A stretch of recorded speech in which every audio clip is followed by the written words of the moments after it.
Quand on prépare son arrivée au Canada, une question revient souvent. Montréal ou Toronto? Ce choix influence votre langue de travail, le parcours scolaire de vos enfants, votre budget, votre accès à l'emploi et votre quotidien. Commençons par la langue. À Montréal, la langue officielle est le français. Les services publics, l'administration et la majorité des écoles publiques fonctionnent en français. Il existe des écoles anglophones au Québec, mais l'accès est encadré par des règles précises prévues par la loi. Tous les nouveaux arrivants n'y ont pas automatiquement accès.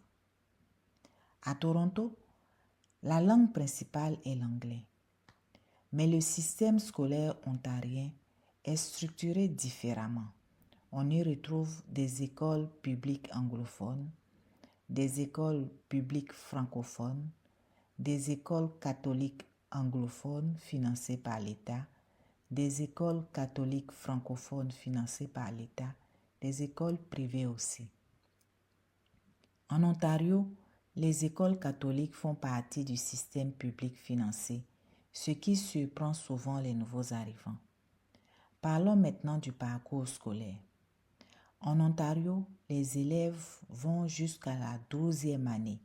Après la 12e année, ils peuvent entrer directement, soit au collège ou à l'université. Il n'y a pas d'étape intermédiaire obligatoire. Par contre, au Québec, le secondaire se termine en secondaire 5, ce qui correspond à la 11e année ailleurs au Canada. Après cela, les étudiants doivent passer par le cégep, ce qui est une particularité ici au Québec. Donc, le cégep, c'est une étape obligatoire avant l'université. 2 parcours sont offerts au cégep, soit le parcours préuniversitaire qui dure 2 ans ou le parcours technique qui dure 3 ans. Cela signifie que le cheminement vers l'université est structuré différemment au Québec.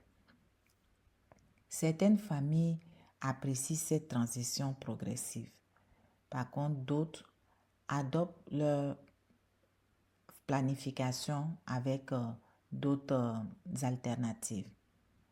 Passons au transport. À Toronto, le réseau de transport en commun est géré par la TTC. Il comprend métro, autobus, tramway, appelé streetcar. Pour les banlieues du Grand Toronto, les trains GO Transit relient les villes périphériques au centre-ville. Toronto est géographiquement vaste.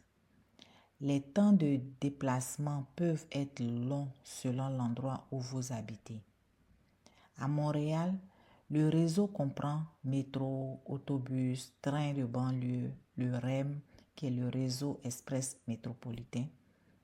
Le REM est un train électrique automatisé reliant plusieurs zones stratégiques de la région métropolitaine. Le réseau montréalais est plus concentré autour de l'île. Parlons aéroport. Toronto possède l'aéroport international Pearson, le plus grand du Canada, avec un volume important de vols internationaux. Montréal possède l'aéroport international Pierre-Elliott-Trudeau. Également, c'est un aéroport international majeur, mais de taille inférieure à celui de Toronto. Côté emploi, Toronto est considéré comme le centre financier du Canada.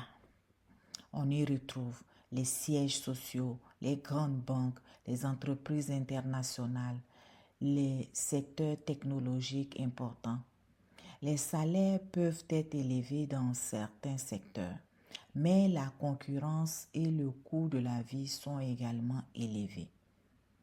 Montréal est reconnu pour l'aéronautique, l'intelligence artificielle, les jeux vidéo, la culture, le tourisme.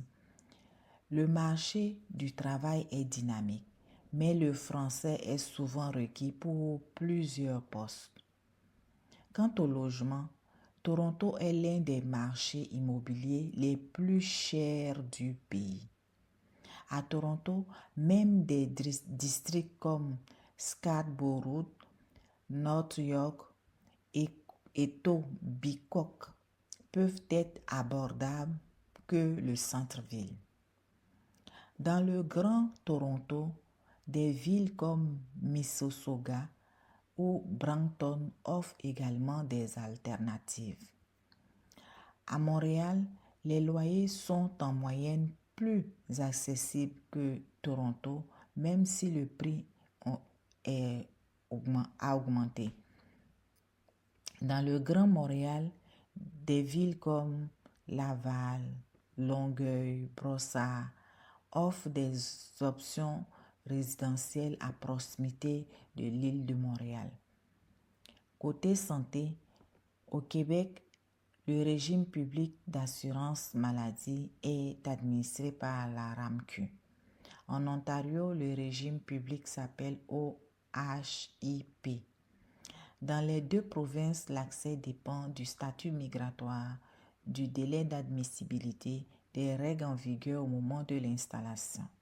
Certaines catégories de nouveaux arrivants peuvent avoir une période d'attente ou devoir souscrire une assurance privée temporaire. Quant au climat, les deux villes connaissent des hivers froids. Montréal peut connaître des températures plus basses et davantage de neige en moyenne. Toronto bénéficie parfois d'un climat légèrement plus tempéré en raison de la proximité du lac Ontario, mais l'hiver demeure rigoureux. Loisirs et famille dans ces deux villes. À Montréal, nous avons le parc Jean-Drapeau, la Ronde, le Biodôme, les musées, les festivals internationaux. À Toronto, il y a la Tour CN, l'Aquarium Ripley, Canada Wonderland, les chutes du Niagara qui sont à environ 1h30 de Toronto. Les deux villes offrent un environnement familial structuré. Alors, que choisir? Montréal peut être plus accessible pour les francophones et légèrement plus abordable. Toronto peut offrir un marché économique plus vaste, surtout pour les anglophones. Il n'y a pas une meilleure ville. Il y a celle qui correspond bien sûr à votre langue, votre budget, votre projet professionnel, votre plan familial, votre capacité d'adaptation. Alors, Montréal ou Toronto, la vérité, c'est qu'il n'existe pas une ville idéale pour tout le monde. Il existe une ville adaptée à votre profil. Si vous êtes francophone et que vous cherchez un environnement plus structuré autour du français, Montréal peut être un choix logique. Si vous êtes à l'aise en anglais et que vous visez un marché vraiment économique plus large, Toronto peut offrir davantage d'opportunités pour vous. Mais au-delà des comparaisons, posez-vous ces questions-là. Dans quelle langue suis-je réellement à l'aise au quotidien? Quel est mon budget réel pour le logement? Dans quel secteur professionnel est-ce que je veux évoluer? Quel type d'environnement scolaire je souhaite pour mes enfants? Le choix d'une ville, ce n'est pas seulement une question de popularité. C'est une question d'alignement avec votre projet de vie. Dis-moi en commentaire si vous devez choisir aujourd'hui. Vous irez vers Montréal ou Toronto et pourquoi? Dans la prochaine vidéo, nous allons parler plus précisément de Toronto pour les travailleurs temporaires afin de voir si cette ville correspond réellement à ce profil. Partagez la vidéo, likez, abonnez-vous et on se voit dans la prochaine vidéo. Bye bye.